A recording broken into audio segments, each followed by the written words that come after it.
Hey guys, the Explorer 4 here. Welcome back to some more reviews, and welcome back to the Wes Craven movie reviewing marathon here in October. And today's film is Deadly Blessing, the 1981 film, the follow-up theatrically to Hills Have Eyes. However, Wes Craven made a movie before this, a TV horror film called Summer of Fear, and did a review on that. You guys know my thoughts on that. But this gets a 5.5 on IMDb. And it was quite an interesting watch, because going into this movie, I had heard it brung up a decent amount of times. It has a small cult following to it. And so I've heard it brung up here and there. So it was interesting to see where this movie was going, what was going to happen, and how it was going to turn out. And the story, you have these people living sort of out in the countryside, out in the middle of nowhere, you could say, and there's this Amish-like community that lives next door to them. They look like Amish people, but they're very, very cultish, and definitely playing with the whole religion horror type of thing with this movie. And essentially, they accuse one person of being the incubus, and they completely judge these people that live next door. And before you know it, there's a person running around killing people. So it's sort of like a religion horror meets a slasher film. Which is interesting, because I've never really seen a movie that's done that combo before. And that was definitely different. It stands out. And this movie started out a bit rough. The first 30 minutes, I was not into it. I was just checking my phone. It was boring to me. It was slow. Somewhere around the 40-minute mark, I started getting a bit into it. I'm like, this is interesting. It's not just a slasher movie. What? Okay. Started watching it, paying a bit more attention, and it just began to improve and improve as the movie went along. I think it's a fairly good movie. I think it was surprisingly well made. I'd obviously, comparing it to Hills Have Eyes and Last House, I like those movies much more. But this is not a bad movie at all. This is actually a really well done movie, and I think people should check it out. It's got a small cult following. Like I said, I've heard it brung up before, but it doesn't have a huge following like some of the other Wes Craven films. And yeah, it's got a great cast to it. You got Sharon Stone in here, Maureen Jensen, Susan Beckner, Jeff East comes back in this movie. He was in Summer of Fear. Douglas Barr. You've got Michael Berryman having a smaller role in this movie. It's pretty interesting seeing him in this film. And I think this movie, number one, I want to mention, wherever they filmed this, wherever they shot the location, and wherever they were, it's absolutely stunning. Wes Craven using a lot of natural lighting. You're getting a lot of shots of the sun coming up for the dawn and dusk, and just a beautiful countryside location. And I think he absolutely nailed the atmosphere. I think it looks great. It's just, definitely, this is an example of like one of his more better shot movies, directed movies. And I also enjoy just, certain panning shots and certain choices that Wes Craven made for the cinematography. I think that was absolutely nailed in this movie.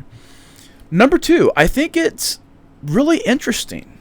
It started off real boring because I was like, oh, great, we got just these people running around this farm, and I didn't really know the story was going, but as it went along, it finally hooks you, and it just gets better and better. And so the interesting thing about the story is that it unfolds. Starts out real slow, but the pacing picks up more and more as the movie goes.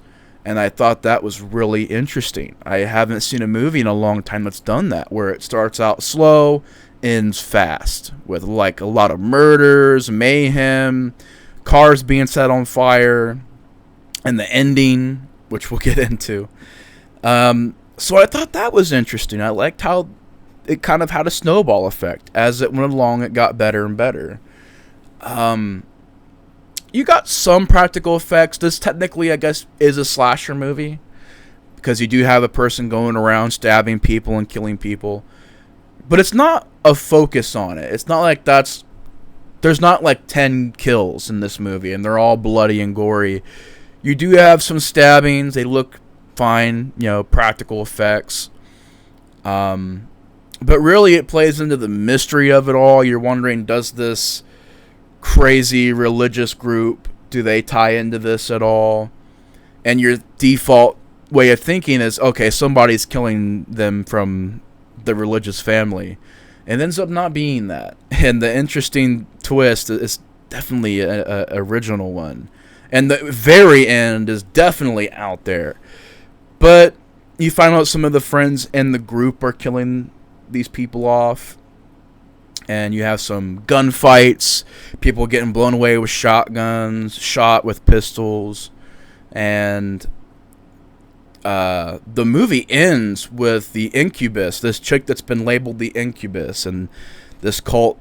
The whole movie is just shunning her, not wanting to be around her, not wanting to be near her, calling every one of her friends evil. And this creature comes up from hell at the end of the movie and grabs her and pulls her down into the depths of hell. Completely out of nowhere. Didn't see that coming. You don't even really get a good look at the demon. It's just kind of like, boom, it's there, it's, and it's gone. You have a lot of interesting parallels between this and Nightmare on Elm Street. Number one, you have a bathtub scene. Instead of it being Freddy Krueger's glove coming up, it's a snake that gets put into the bathtub and it sort of swims around.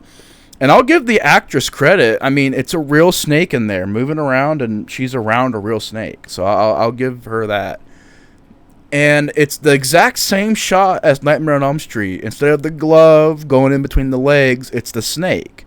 And so I thought that was interesting, seeing the parallels to Nightmare on Elm Street. And of course, Nightmare on Elm Street ends with the big giant jump scare, the mom being pulled through the door window, or the mannequin, whatever you want to say, the mannequin getting pulled through the window. Whereas in this movie, the demon shoots up and pulls us go around to hell. So it's very, you see the similarities between this is sort of like a prototype film for Nightmare on Elm Street. You even have some instances of nightmares, which I thought was interesting.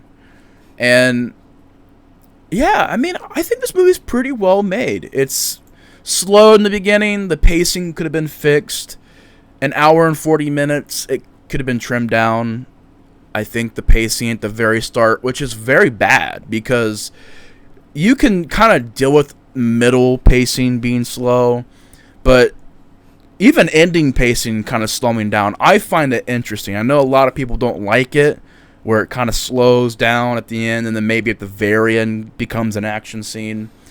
I like it when movies kind of have that rise and then they come down. But some people like it where the ending's just a bunch of action and fire and explosions and guns and craziness. But this movie, to start it out real slow and just not engaging and interesting, is definitely a big problem, because then there's no hook. So I'm not interested, and I got on my phone and I was just like, oh, okay, I'm kind of watching. But as soon as you do get hooked, you're into it. You're into the film. It becomes very, very interesting. And it's a combination of genres that you don't expect, that you don't see coming. And I think it works pretty damn well. So overall, Deadly Blessing, I think, is a solid horror film. I think it's surprisingly just atmospheric. I love the way that Wes Craven lights this movie, the way he shoots it. Pretty interesting idea of the slasher and the crazy religion genres blending together in this film.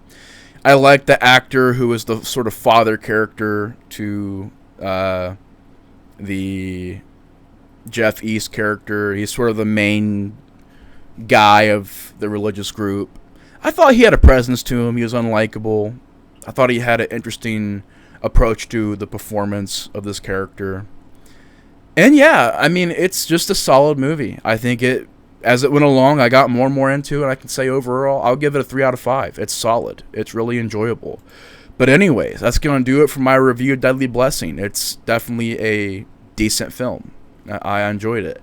But anyways, y'all, thank you guys so much for checking out the review. I really appreciate it. I'll be leaving a link to all my social media stuff in the comments below. Or scratch that, reverse it, description below. There we go. Not the comments. But in the description below, I have my Instagram, my Twitter, my Letterboxd, all down there. If you guys want to check that out and follow me on all that stuff, you guys can. And also, if you've seen this movie, comment down below your thoughts on it. I'm interested in hearing what you guys have to say about this film.